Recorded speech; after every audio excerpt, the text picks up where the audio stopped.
Thank you, Ceann Corla.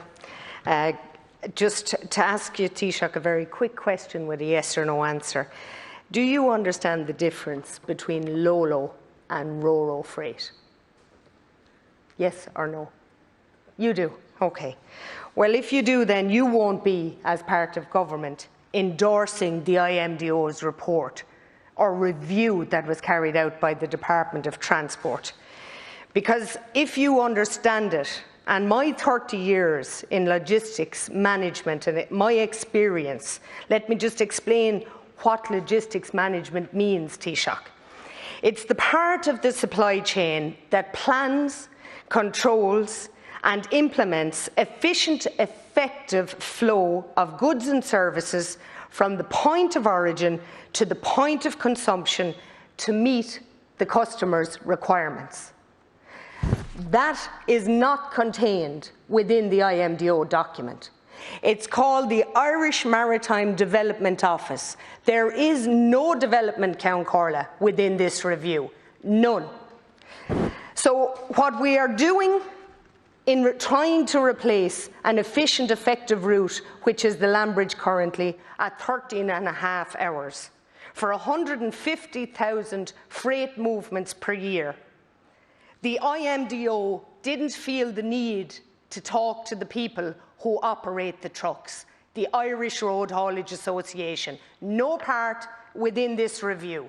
And yet, the Minister's Office in Transport can release a press statement, the headline of which says, "Sufficient capacity on existing continental services to accommodate displaced Lambridge traffic." But nothing changes, so we seemingly have capacity just sitting there waiting for Brexit to happen. Now, Ceann Corla, I've been in this Dáil for 9 months, and there hasn't been one word I have said, listen to. Not one. There is no solution in this for the Lambridge traffic. It's an utter disgrace that the people who are operating logistics management in this country weren't even consulted. And what it actually says is, as an alternative to 13.5 hours of movement, we should use ships that are container ships that don't take trucks or drivers and use them because they travel for 38 hours. So it's not efficient and effective. It's the worst I have ever seen as a solution. And the Taoiseach, in his opening remarks to Deputy MacDonald, said that we're in the business of protecting jobs and businesses. Well, that report does not do that for this country. And it's beyond belief for me to be able to sit here after 9 months and have to read that, and worse still, had it presented by the Department of Transport to my constituency colleagues who know something, but certainly not as much as I do about transport. And I'm gravely concerned. Thank you, Deputy. Taoiseach. Well, first of all, I do thank the Deputy for raising this pertinent question. You raised it again before, I think, the last time you had leaders. I went back to my Cabinet colleagues, discussed it with them, in particular Minister Eamon Ryan, Minister Robert Troy, who I think had, on another occasion might have had a discussion here in the House with you.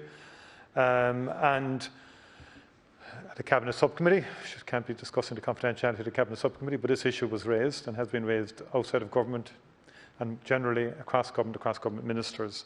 We've been assured repeatedly, particularly in the context of Brexit preparedness, that sufficient capacity exists. Now, my understanding was that the IMDO had engaged with all stakeholders. You're very clear that they haven't engaged with yourselves, and that's something that I will raise to make sure that there's direct discussions with the Irish Road Haulage Association.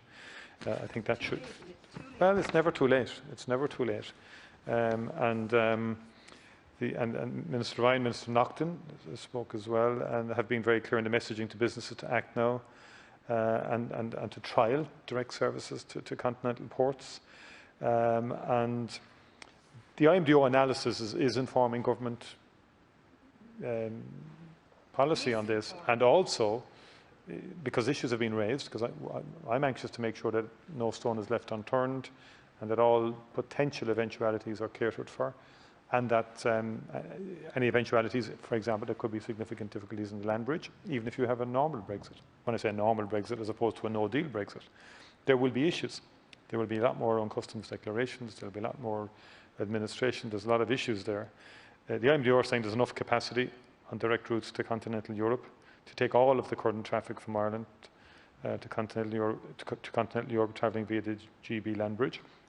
Now, shipping companies are giving assurances to the IMDO on this matter, and that if there is a demand for increased shipping capacity on direct routes, that they will respond. And they've indicated a number of options that can be quickly implemented by them if required, including using existing spare capacity, increasing sailings, redeploying ships and chartering in vessels. And last week we saw moves from Irish Ferries stand in line to increase the direct sailings from Rosslare and Dublin to Cherbourg from January 2021.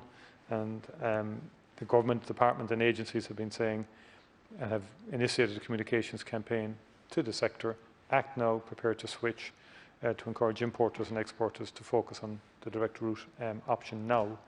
But I will take back to Minister Ryan. Have you met with Minister Ryan? Maybe I think we should organise that, and I'll ask Minister Ryan to meet with you, Minister Hildegard Naughton as well to meet with you on this issue, because I think you are raising issues from your perspective they're not satisfactorily answered or responded to. I'd be anxious to get the issue brought to some resolution. Deputy Murphy. Taoiseach, and inform you everything that you have said is misinformed. So the IMDO are not actually informing you, they're misinforming you. So when they say there's direct capacity and enough capacity on the direct route, let me just inform you what happened on Saturday. 8 vehicles were left behind on the pier in Rosslare Europort. I happened to be there. The reason? Because the ship that should be in Rosslare is anchored off Holyhead because the crew have COVID and it's quarantined for 2 weeks. This is the thing, these are the things that the IMDO don't inform you about. This is not the real world in here. Out there is. The supply chain is going to be damaged irreparably if the government doesn't take action, use the connectivity fund that we were told could be used if Brexit had a detrimental effect on certain sectors. It's not even our money. It's being provided by Europe for the atrocity that Brexit will visit upon us. We don't have direct ferries to the closest possible port. We have Ro-Ro ferries that go twice a week. All of the other ships that the IMDO are reporting on are in excess of that length of traffic. It's an 18-hour sailing from Rosslare to Cherbourg. It's 38 from Dublin to Zeebrugge. That's not an efficient, effective alternative. Thank you, Deputy. Taoiseach. I thank the Deputy again for her remarks, and I will ask the Minister for Transport, both ministers, to engage with you on the specifics and on the details as you see them. We've received, and I've received, consistent reassurances from the Minister and the Ministers that this issue is adequately prepared for. So I would be anxious that the points that you've raised would be dealt with and resolved. Obviously, if COVID happens in given situations, there will be problems that are independent of Brexit or independent of anything, if crews are knocked out because of COVID and isolation and so on. But that can happen. But outside of that, we need to make sure that we're prepared for any eventuality that may emerge. 7 weeks from Deputy Joan